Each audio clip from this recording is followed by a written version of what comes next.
အားလုံးပဲမင်္ဂလာပါ channel လေးကနေပြီးပြန်လည်ကြိုဆိုလိုက်ပါတယ် Past Perfect ဆိုတာကြီးကိုဘယ်အချိန်မှတော့မှမသိလို့ခေါင်းကိုက်နေပြီလားစိတ်မပူပါနဲ့ဒီနေ့ဗီဒီယိုမှာ Past Perfect ကိုအစအဆုံးရှင်းပြပေးတော့မှာမလို့ဗီဒီယိုလေးကိုအစအဆုံးကြည့်သွားပေးကြပါအောင်ကျွန်တော်ဘူတာရုံကိုရောက်တဲ့အချိန်မှာယထာကထွက်သွားနေပြီ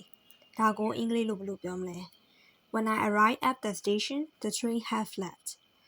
ယထာထွက်တာက9နာရီအရင်ဖြစ်တာကိုရောက်တာက9နာရီ5မိနစ်နောက်မှဖြစ်တာအတိတ်မှာအလုံးနှစ်ခုဖြစ်ပျက်ခဲ့ရင်အရင်ဆုံးကြိုတင်ပြီးဆုံးသွားတဲ့အလုပ်ကို past perfect had plus battery နဲ့သုံးပေးရပါတယ်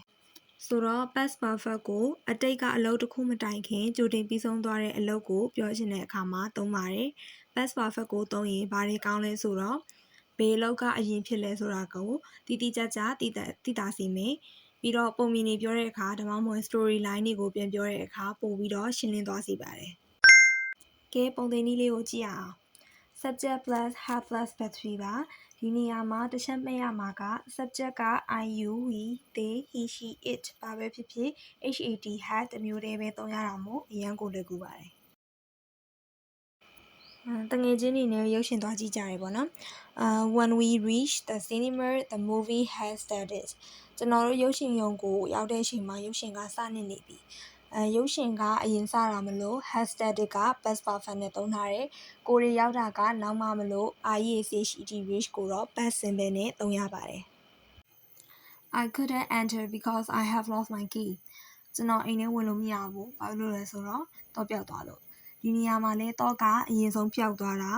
past perfect အိမ်ထဲဝင်မြင်ရတာကနောက်မှဖြစ်တဲ့ရလက်ဖြစ်တဲ့အတွက် past simple ကိုသုံးပါတယ်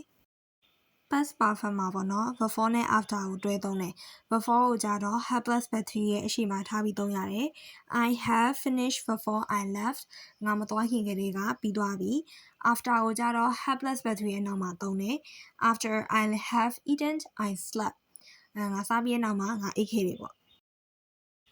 past perfect မှာအထူးသတိထားရမယ့်အချက်တစ်ချက်ရှိပါတယ်။အဲဒါကတော့ past simple မပါဘဲနဲ့ past perfect ကြီးကိုတိုက်ရိုက်သွားသုံးလို့မရဘူး။နှိုင်းယှဉ်စရာအခြားအတိတ်အလုပ် past action တစ်ခုခုမရှိဘဲနဲ့ past perfect ကိုဒီတိုင်ကြီးသွားသုံးလို့မရပါဘူး။ဥပမာမနေ့ကအကြောင်းသွားခဲ့တယ်ဆိုပြီးတော့ပြောမယ်ဆိုရင် I've gone to school yesterday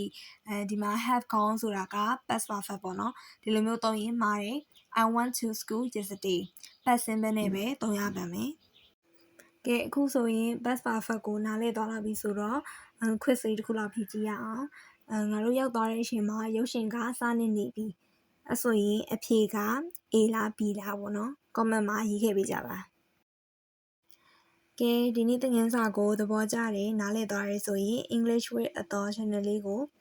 like share နဲ့ subscribe လုပ်ထားဖို့မမေ့ပါနဲ့အောင်နော်